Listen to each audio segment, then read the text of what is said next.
Have you ever felt like you're on the precipice of understanding something truly profound about yourself, yet it remains just out of reach?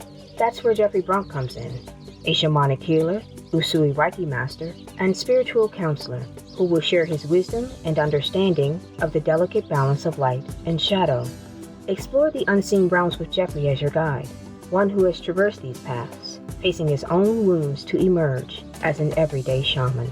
Jeffrey's journey through shamanic practice, shadow work, and energy healing unveils the intricate ways in which these forces shape our physical, spiritual, and emotional well-being. Whether you're taking the initial steps towards inner betterment or you're further along on your path, there is something within this podcast that will resonate with you. Delve into the essence of what it means to navigate life's challenges with an everyday shaman's insight and discover the joy and purpose that can be found even in chaos.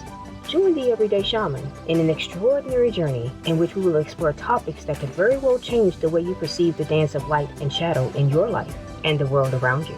A journey to greater self-awareness and the unseen world around us. Welcome to the Everyday Shaman.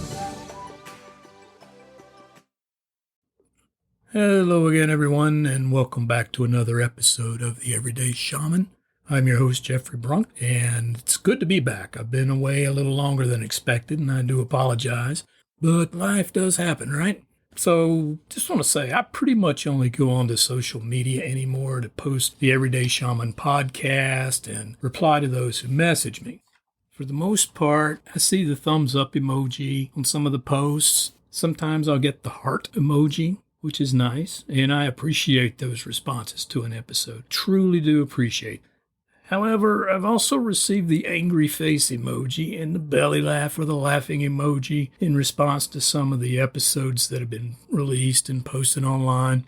And for the life of me, at least for one episode, I cannot figure out what would make someone so angry or want to laugh, because it was not a, call it what you will, metaphysical, shamanic type episode fully. But in any case, you're probably thinking that it upsets me to get an angry face or a laughing face emoji, but it doesn't.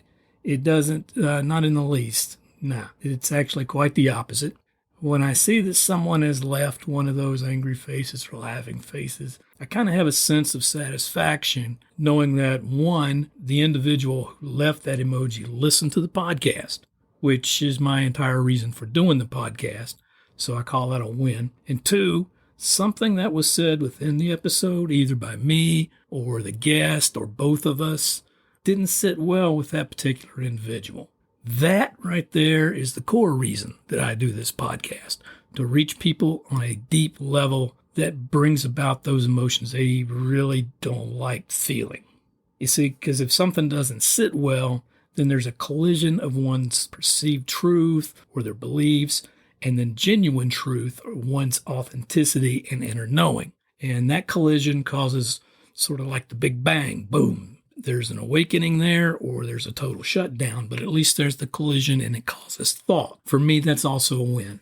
What's funny is it speaks volumes to me that it's so easy to leave an emoji response, yet not take the time to craft a written response for why they left the angry or laughing face emoji. Today's day and age, out of sight, out of mind, I guess. People can do whatever they want without consequence. But that doesn't bother me either. You can't really bother me. Just to tell you, if you plan on leaving one of these emojis or you want to leave a negative comment, bring it on. I'm up for that. I actually enjoy that because it's not because for the case of argument. I don't argue, but it's a case of discussion, and I gladly listen. So in a way, it's a win-win. That being said, it should be very interesting to see what type of emoji responses this one elicits, because this is not my typical episode. I've said from the beginning, it's not a typical shamanic, here's how you do it, blah, blah, blah, blah type podcast. This is nuts and bolts down in the dirt stuff that I do. So I'm just going to get right into it, all right? So I'm wondering if the gods, quote unquote gods, small g, of the body, our doctors, as revered as they are, when they go through medical school, do they take courses in ethics or humility? Now, humility, that's kind of a stretch, maybe. Not saying all doctors lack humility. But do they take classes focusing on empathy and acceptance? Because I wonder about this. Embrace yourself for it. because doctors often make various serious mistakes. And you'll say, okay, I know that already, but how many of us will go back to the same doctor after that mistake thinking that he or she is a professional, I trust my doctor, it was just a mistake, even when there's an uneasiness within that has a shred of skepticism about going back. Now, I can't say for sure, but I'd venture a guess that accounting, money management, investment strategy courses are part of the curriculum somewhere during the years of medical school, much like they are, I guess, in any college degree program.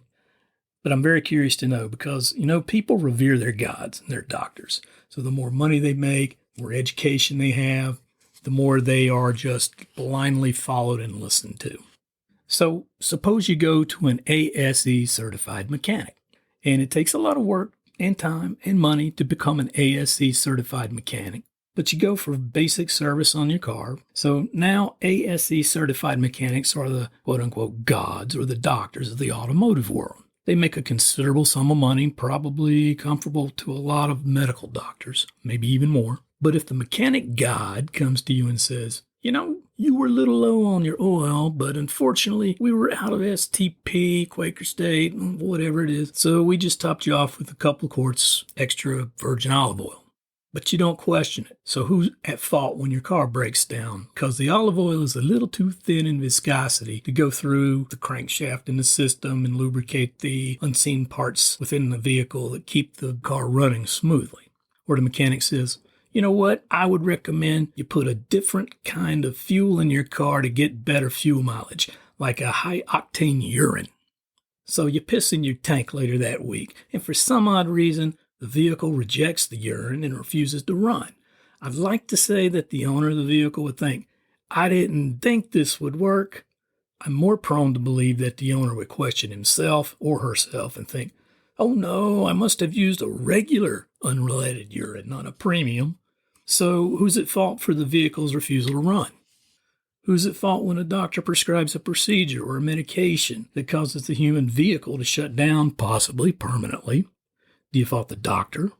Do you fault the mechanic when the car breaks down in the middle of the highway? Or do you fault yourself for blindly following the directions of the quote, unquote, and you'll hear that a lot, professional? Think about it before you answer. In this society, doctors and mechanics, and I'm just using doctors and mechanics as examples, I'm not hating on them. What they say is always right in this society. Of course, I'm saying this while I'm rolling my eyes. How dare we question their authority? And not all doctors are like this. Again, these are just examples. But what happens when you don't question them? You shut down your own inner dialogue. That's saying, this doesn't feel right to me, but this man in a white coat, which, if you're at a Mercedes-Benz dealership, by the way, might be a mechanic, but this man in a white coat is telling me that it is right, so by God, it's right, even when that disagrees with you. It's a simple example of what's wrong with our society. People in any position of power have control over our inner knowing, and they usurp our power, our knowing. We rely on our cars, we rely on our bodies, we rely on society and government, God help us, believing they will be honest, forthright, and have our best interest at heart. Yet, when they tell us something and we know isn't right, it doesn't feel right and we know it, we tend to go along anyway. I mean, a feeling that goes through your body with a reverberation. And for those of you who have felt that when you have a genuine knowing, you know what I'm talking about. It's indescribable. Why do we choose not to question authority? Why do we not question things we're told when those things do not agree with what is within our heart and our soul and our gut? Think about that, because our bodies, our lives, our cars, society, this world, nature, everything depends on what we follow that we know, not what we're told, not what we're taught, not what we believe, because believing and knowing are two entirely different animals. So what I'm getting at goes beyond doctors and mechanics. Again, using it only as examples, and I'm using more examples, so please, stay with me and put your guns away. I go to doctors and mechanics, so I appreciate the time and the effort you put into doing the right thing. But Let's not forget about organized religion, shall we? Religion in and of itself is not a bad thing. There are many, many, many spiritual people within churches. I'm talking about organized religion. Stand up, sit down, left to right, blah, blah, blah, blah. The many things that are told, taught, and espoused as being unequivocal truths within organized religion. Because face it, organized religion has held the control, capital C award, for at least 2,000 plus years and counting. So how many have heard the fear-inducing instructions for making it into heaven? There's only one way to get there, one thing to do. Oh, and there's a long list of things that you should not do if you want to be saved. And what happens when you're not saved? You burn in the fires of hell and are tormented for eternity. You want to talk about instilling fear? That'll do it. This could very well be the epitome of instilling fear. You're really not left with much of a choice, are you? Or are you? In the randomly selected examples I've given, who was in control of instilling the fear? God? Well, maybe in the first half of the Bible, the Old Testament. The mechanic? How about the doctor? Or let's throw a dentist in for good measure. How about a dentist? Who's in control of instilling the fear? Within these example settings, who ultimately makes the decision to accept, without question, what is true? It's not a difficult question to answer. You, the person listening to this, you make the decision, not a decision based upon logic or analyzation or overanalyzation or an internet search. When it doesn't sit right with you, listen to your heart, not the talking head, the one behind the pulpit or on the TV screen, or the fancy white long coat and an engraved name tag, or especially the expert, another quote unquote, you watch on YouTube, or the genius with all the answers on Facebook or Reddit or any other social media platform. Of course, the prospect of burning for eternity in the hellfire of damnation is a frightening prospect. I get it. Change is frightening enough. But change that has a heaping helping of added fear is a whole other beast. Fear's a real thing. Don't misunderstand me. There's two kinds of fear. There's the type that's in the moment, say like someone putting a gun in your face and saying, give me your money or I'll blow your freaking head off. Then there's the type of fear that we create or allowed to be created. One of the two is rational and in the moment. The other is not. That, my friends, is not fear. That is a controlled response brought about by someone else's words or perceptions or opinions or thoughts. So do you choose to jump in line and blindly accept the beliefs, statements, and opinions of others or of society as being the gospel truth? Pardon the pun, or do you question what you're told to accept as truth? So along with the doctor and mechanic and religious leaders, the world's greatest salespeople, politicians, those who I suspect provided the spark that ignited the tinder, and yes, we are the tinder, it ignited the hellfires within humanity's nether regions. The divisiveness and the hatred and bigotry that we are witnessing today has always been there. Ever since the first human walked upright and said, ooga booga dippity doo, to his neighbor, who shook his head and said, noogies, boogies, and nickelback, it only takes the inaction of one in a position of leadership or authority to not say, hey, we can ooga booga dippity doo and noogie boogie and nickelback. Think for a moment. How many times have you heard a talking head or media personality or politician repeat Bible verses that aren't from the Old Testament? The first half of the book that talks of the vengeful, wrathful God, which is the Torah, by the way, or a leader of some group who quotes from the end of the book of Revelation. No S, Revelation, not book of Revelations. Surely the most fear-inducing book of the Bible. So you have sandwiched in between the red words, the New Testament. And how often are the red words, the words of acceptance, tolerance, love, understanding, and forgiveness? The red words are the ones spoken by Jesus in the Bible. The guy who's supposedly called upon to save you. How often are those words referenced by a talking head or leader of a cult or a politician that doesn't want to lead people in fearful ways? How often are the red words mentioned by those who claim to be righteous, yet they act in the polar opposite way? Is it because it's being proclaimed by someone in a position of authority? Someone with charm and charisma who preys upon the ones searching for something? Because we're all searching for something at some point in our lives. For the duration of our lives, we're all searching for something more. There's a running theme here that has to do with avoidance. The things we don't want are the things that we try to flee, things we attempt to avoid. And the thing that we seem to not want the most is to know ourselves and the traits, even the gifts that we have within us that can truly define who we really are. Unknowns that we're afraid to face because, hey, change is hard. Who wants to look different to their friends or their families or their employers? Life gets all screwed up when that happens, right? What's the alternative? The easy road most often taken is the one of avoidance, or the easiest path, the one of hypocrisy and wearing a mask, not a face mask, that face you put on, being the person and doing the things that would appease those that are in control or someone that you need to show your attention to gain their approval. They could be employers, friends, family, partners, pastors, basically anyone. This is the path taken by the ones that smile, nod, and agree with everything and present an image of a life filled with rainbows and unicorns and little leprechauns. There is a darkness in this world that emerges from the shadows within us. We're composed of three elements: flesh and blood, as human beings, divine light within, and a shadow that we each create. Both the shadow and the darkness are parts of our human nature, each of which we can control. But to control those darker aspects, it's crucial that we face those aspects of ourselves. We accept them. So whether it's politicians, preachers, pastors, saints, doctors, dentists, mechanics, mom and dad, anyone with a pulse or an opinion, not to mention the internet and social media. By the way, there are more opinions than there are anuses in the world. You know that saying, opinions are like anuses. Everyone has one. Well, sometimes it's like there are more anuses in this world than there are people. Thank you, Facebook. Everyone wants to be heard. That stands to reason. The problem is that everyone also wants to be believed and taken seriously, no matter how outlandish what they may believe or espouse to be true may be.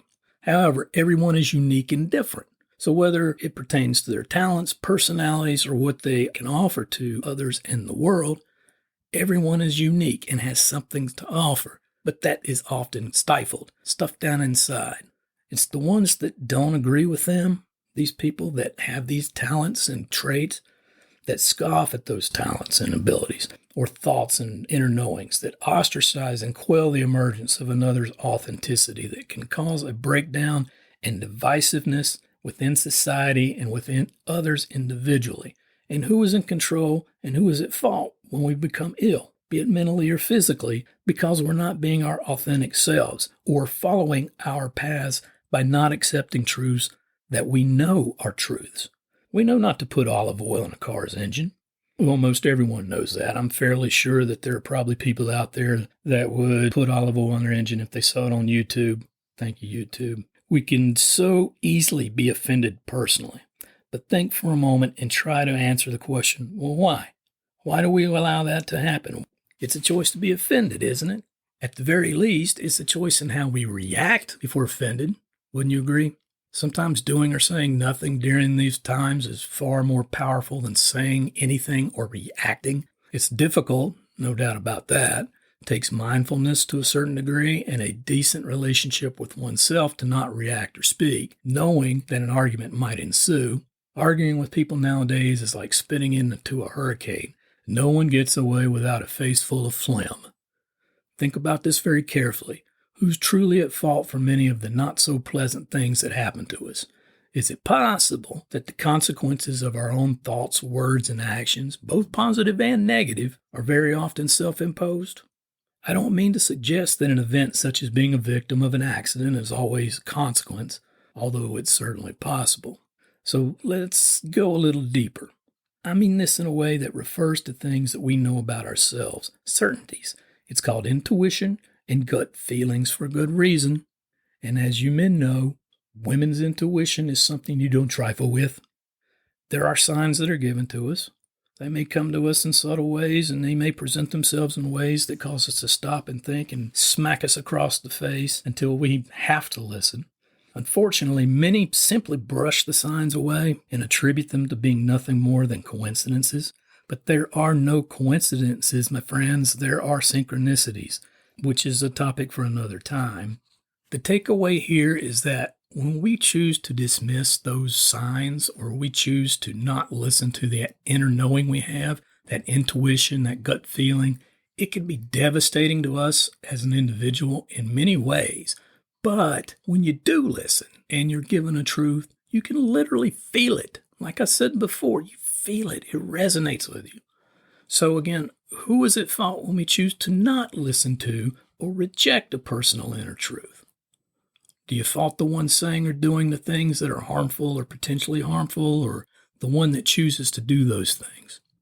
Blindly following is easy. That's the easiest way to go. But in doing so, a part of one's authentic self either slowly dies or becomes somewhat of a snowball that rolls downhill, getting bigger and bigger and bigger until it's nearly impossible to control. Are you at fault when this happens? Is an individual or a situation at fault? Or maybe it's a bit of both. There's only one answer, and it may be nightmarishly difficult to accept, so think about it very carefully. To go further, everything is energy. Choices are energy. Thoughts are energy. Actions are obviously energy. So the thought and action of hitting that key to leave that mad face or that laughing face emoji is an energy that's transmitted through consciousness. And how do you choose to use your energy? It's worth taking a little time to ponder that question. Think, discern, then choose. Don't choose without doing the other two steps. In a nutshell, here's the gist of what I'm saying, and for the social media fiends out there, maybe the brevity of this will sit better with you because I know attention spans these days are quite short. You know what the easiest thing in the world happens to be? And this goes for everyone, including myself, every single person on this planet. The easiest thing, and sadly the ugly truth of today's society, is to blindly follow a person, an idea, a societal expectation, or anything that doesn't require an expenditure of mental energy. Or maybe you don't, thinking for yourself. As soon as someone becomes so complacent and accepts as fact something that's on television or the internet, there's a disconnect. Or still, when that fact, quote unquote, is opined by a celebrity or a news pundit, news I use loosely, an opinion pundit, politician, religious leader, Taylor Swift, and no, I'm not hating on Swifties, I'm just throwing out examples again. Many people will just throw up their hands and shout, hallelujah, this must be the truth. Anyone who espouses an opinion and presents that opinion as a fact is a liar, no more, no less. The same can be said for anyone who presents a truth, a documented fact, but twists that fact and tries to present that fact as being something more than it is, something like a conspiracy or a cover-up, yada, yada, yada, yada. Even though there's a basis of truth in what the individual says, at this point, the individual is just another liar. There's no pretty word for it. And chew on this, the liars aren't the problem. The problem is with the people who shut down their brains, silence their knowing, and follow everything and everyone except themselves. They are the problem. The liars are the figureheads that expose the misguided, often evil inner selves of others. Bias, misogyny, hate, divisiveness, the list goes on and on. In short, do not follow. Lead, follow, or get out of the way is an old saying. And, well, a lot of times you just got to get out of the way. Get out of your own way. But you never follow, at least not blindly. The shadows and darkness within this world reside in each of us. There's no unicorns and rainbows world. This world can be an ugly, mean, unforgiving place. But how we choose to react and interact with the shadows and darkness within ourselves and within this world and within others can create something better. A better you, an authentic you. And when one brave enough to face their own fears when it comes to who they truly are, the world can become a bit of a better place, and the person taking that leap comes that much closer to being the individual they know themselves to truly be. It's about balance. It isn't my fault if someone chooses to not accept their truth. Who is at fault? I'm thinking about it a lot. This is an educational program. I feel pretty certain I've stepped on some toes and rankled and ruffled some feathers, and if I have, good. Leave me an angry face or a laughing emoji and invest in some steel-toed boots because I get in the dirt and it's not a pretty world. I'm not doing this to hand out flowers and participation trophies. I do sincerely hope that something said within this episode resonates with people. Not everything is meant to resonate in that unicorns and rainbows, everything's rosy way. Sometimes it's the things that are said that resonate and cause a little twinge of discomfort, possibly even anger and denial. We all deny things about ourselves because, face it, we need balance. Everyone needs balance within themselves, within the world, and within their everyday lives. If we don't reclaim our own knowing, our own selves, and we give control to others, that balance is lost, and this world goes to hell in a handbasket even more. Know that the choices we make, no matter how large or how small, affect not only yourself, but those around you. It's a ripple effect. Those choices, thoughts, and actions not only affect those around you, but those across the globe, across the universe, and beyond. It's the butterfly effect, and it's freaking physics. Just ask a physicist. So, for better or for worse, thank you for joining me. I do hope you'll come back for another episode. This podcast is for everyone, and I don't mind if anyone disagrees with me, or disagrees with my guests, or disagrees with topics. No one can agree with everything, but I'm here to try to help people understand themselves and to help this world. So I encourage you, contact me. I'd be very open to having a lively point-counterpoint discussion, not argument, discussion. Who knows? Maybe you could be a guest on the podcast, and by the end of the show, that angry face emoji could be just a smirk emoji. I'd settle for that. So I thank everyone for listening. And do invest in some steel-toe boots, because there's being nice and there's being honest. And those are two different things too. And I just want the best for everyone, and I'm here to help. So thank you. Hope to see you soon. Peace. Thank you for listening to this episode of The Everyday Shaman. Please join me each week as we will explore new topics that I hope will inspire, educate, astound, and possibly confound listeners. If you have topic suggestions, if anything in this episode resonated with you, or you care to be a guest, I'd love to hear from you. You can contact me through my website, www.everydayshaman.net, or email me at jeffreybrunk@everydayshaman.net. You can also find my personal memoir, The Everyday Shaman, One Man's Journey into the Miraculous, on my website and on Amazon.com.